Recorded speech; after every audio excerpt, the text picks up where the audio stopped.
Hi, welcome back to Not So Obvious Watches. I'm Pete McConville. News day today, and the good news is this is going to be a pretty quick episode. There's not a lot going on at the moment, that time of the year. So going back a little bit, we had GPHG and Only Watch, two massive events, and I'm not going to provide any coverage or discussion about those because they were absolutely... They were discussed from pillar to post and really sucked up a lot of the coverage. So if you've been watching any news or reading anything about watches, you've probably seen those. If, like me, you struggle to understand and connect with those watches at particularly GPHG, because that can be a bit esoteric, I will point you towards two podcasts. In fact, both of them are Hodinkee. Hodinkee did a podcast pre-GPHG talking about the watches and how they thought they would go. And then they did another podcast after GPHG talking about the winners and why things were selected. Now, as I said, these are not watches that you and I will deal with very often. They're watches that I certainly struggle to understand. And I must admit, I don't completely appreciate. And so I feel a bit disconnected from it. Those Hodinkee podcasts are great in giving you kind of an educated insight into those watches and give you a better understanding of them. I can't promise that you'll connect better to that kind of autorology afterwards, but you'll certainly have a better appreciation of why some watches are regarded as good versus why some others are not after listening to those Hodinkee podcasts. Highly recommend them. Industry news, some fake news and some real news. I'll start with the fake news. Apparently Patek is not for sale. Now, I didn't realize that there were rumors that they were for sale, but I read in Watch Pro today that they're definitely not for sale. And so, if any of you were planning, had heard rumors that you might be able to pick up a bargain and buy the entire company just so you could get your hands on a Nautilus, sorry, you're out of luck. The company is not for sale. As I said, not sure why someone has to tell us that something is not happening, but there you go. What did happen is that LVMH bought Tiffany's. Probably, whilst it's real, it probably doesn't mean much to any of us. I can't imagine that Tiffany's is about to start producing watches, certainly not watches that normal people could afford. And I don't, it's one of these things. LVMH is a very large company. It's a very significant player certainly in the Swiss watch industry. It'd probably be the third of the big Swiss watch groups. So when it does things, it matters. But I don't think this particular thing of buying a jewelry company matters to us a lot. So there you go. They bought them.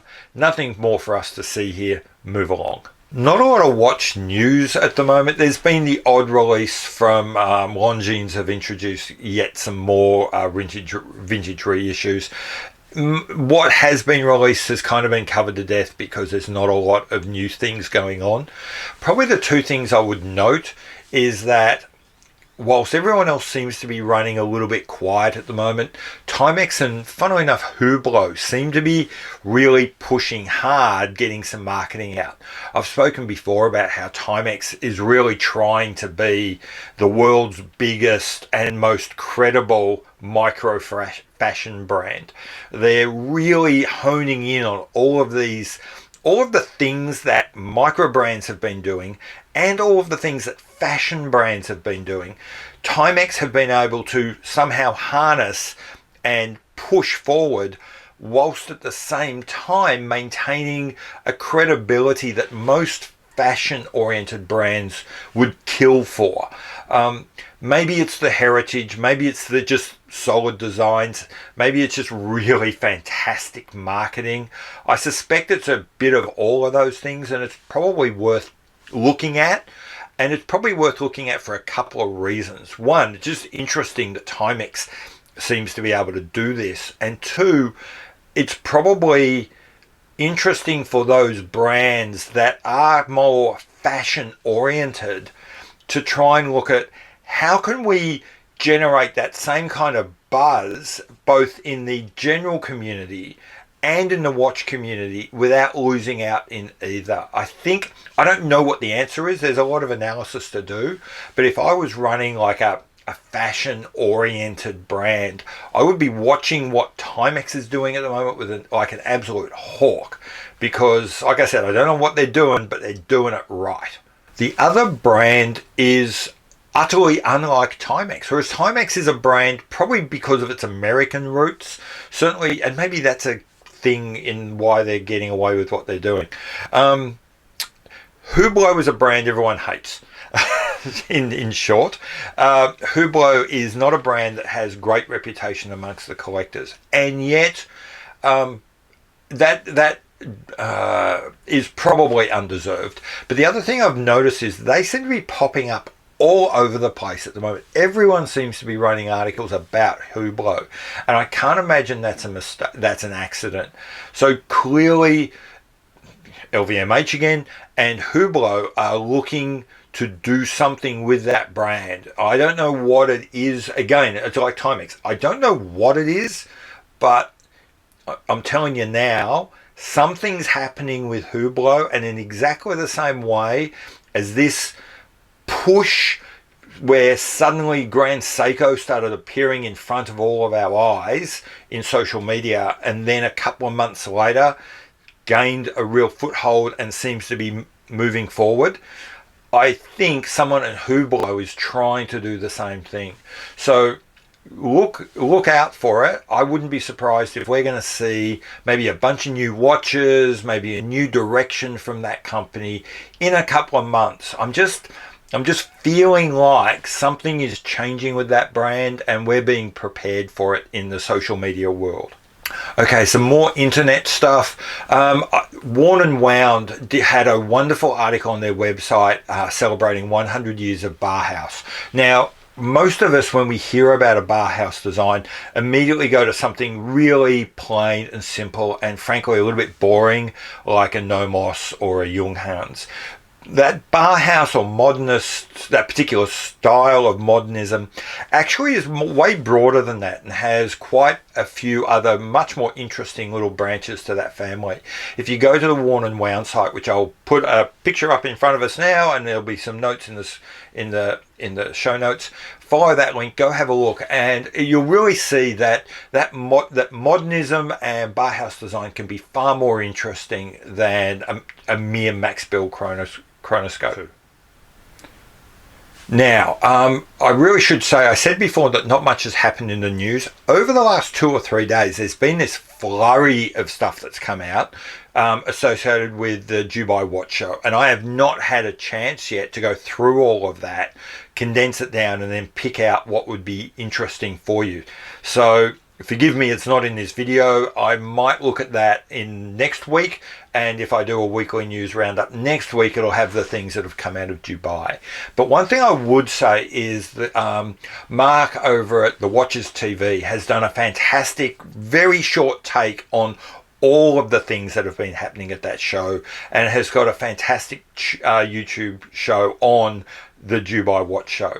So if you want to not wait for me and not necessarily wade through the several dozen videos that are available on YouTube about Dubai, go to Mark, go check out the Watches TV, and you'll get a really nice précis of some of the high points of that event. Sticking with YouTube, I would like to point you towards Random Rob's channel. He's done 2 videos recently, which I really like, looking at what I would call the mid-level Seikos. So his first one was which Seiko should you choose, and then the next one was comparing the Marine Master 200 to the Marine Master 300. Now, the reason I like them is so many Seiko, particularly Seiko diver related videos, all hover around the entry level, the XKX, the Sumo, the Samurai, or the first editions of the Monster. So all the 7S26, 4R35 movement watches. Now, they're not bad watches, but they're not great watches. And if you've seen my videos on, I own all of those watches. I kind of like some of them, don't love any of them. But when you get to the SBD whatever comes next series, you start going to the 6R15 movement, and everything just lifts up. Suddenly, for me at least, all the Seiko divers and all of the stories you hear about Seiko divers snap into place. So for me, it's sort of round about that Marine Master 200, SBC 63 or 55 or whatever level, that the Seiko dive range really comes into focus, really hits its stride, and you can see why Seiko is held in such high regard. On Random Rob's video, he walks through a couple of the hitters right in that region, the SBD series, the Sumo series, and I think he really does a good job of talking about how those watches, how they work, and compares them. If you are thinking of getting into Seiko divers, my personal recommendation is to start at that level. And if you want to get some idea of which direction to go check out Random Rob's videos, both on which Seiko should you choose and the Marine Master 200 versus 300 video he did. Again, sticking with YouTube, the guys from Scottish Watches have put together a proper YouTube video, not just a blank screen with the podcast playing over it. So they've put together the talk show, a play on obviously the talk show genre, and it's fantastic. It's certainly unlike any other video I have seen in this world. It is a talk show about watches, and it makes me feel better because it goes for over an hour, and it makes my overly long videos feel nice and short and punchy. So go see it, if only to make my videos look a bit quicker. But it is in fact a fantastic video. It's a great direction. It's something I don't think we have in our community at the moment. So yeah, well worth seeing. And finally, in the YouTube space, a watch review of a watch that you probably can't buy because it's a limited edition and it was around some time ago, but it's really fun and it's really fascinating, and it's a watch I'd heard of but not actually seen before, and that is on the channel Watches on You, and they've done a review of the BR0192, which is their Red Radar limited edition. It's Bell & Ross obviously playing on their aviation themes, creating a watch with which replicates that kind of classic radar sweep 1940s Battle of Britain feel.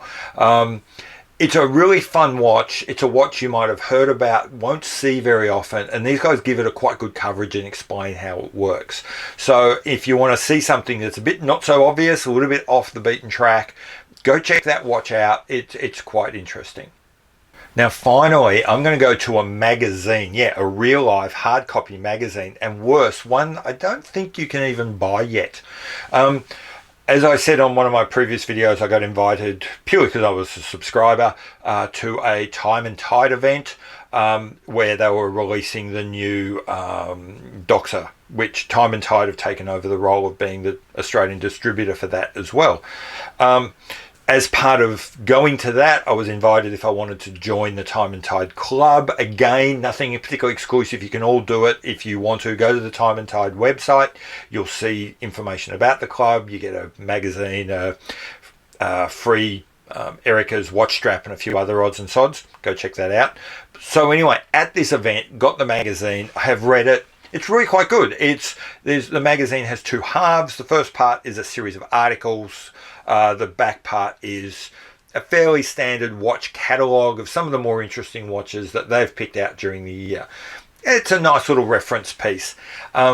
But what I want to point you towards is, if you see this and if you're interested, is actually, funnily enough, the editorial at the beginning. Andrew McCutcheon, the editor, and I believe owner of the group, I'm not sure. Certainly the front of Time and Tide has done an editorial where I won't spoil the whole story, so read it if you want to. But he touches on this idea of, what do we mean when we say that something is only a watch?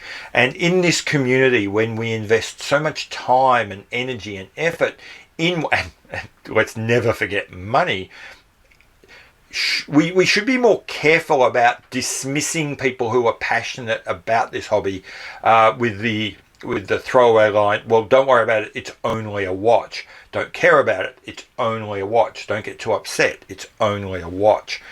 And I think he makes a really good point. And in fact, if you look at some of the behaviours on Facebook, some of the people that are saying it's only a watch are amazingly passionate in saying so. Maybe this would work better. Maybe this whole hobby would work better if we didn't give ourselves that little cheat. And if we did realize that, at least to us, it's not just a watch. It is kind of important. Yeah, that doesn't mean we have to be deathly serious about it. We should be able to joke about things. But at the end of the day, there is the truth. The point is we actually do care about these things. And maybe if we all remember that, even if we don't care about that other watch, whatever that is, someone else does, then maybe we'll all just get along just a little bit nicer, and we actually might find ourselves enjoying this hobby a little bit more. So anyway, that's it. I'm going to finish my homily there with the new. And also with the news. I've been Pete McConville. This has been Not So Obvious Watches. If you hang around a little bit longer, a card will come up. It's going to have my Instagram handle. Please follow me over there. You'll get to see more about my watches, a little bit more, tiny little bit more about my life. There'll be an email address there. You can contact me on that. Please subscribe to the channel. It helps me out an enormous amount. You often won't know, even if you subscribe, you often won't know I've put another video up. So hit the little bell icon so that you get notifications as well. That would be great. Yeah, I think that's about it. Oh, wristwatch check if you're interested. Today I'm wearing my Edox Grand Ocean. So I have done a review of this watch before. So if you scroll through my videos, you'll see what I think of this watch. But given that I'm wearing it, I obviously like it a fair bit. See you later. Bye.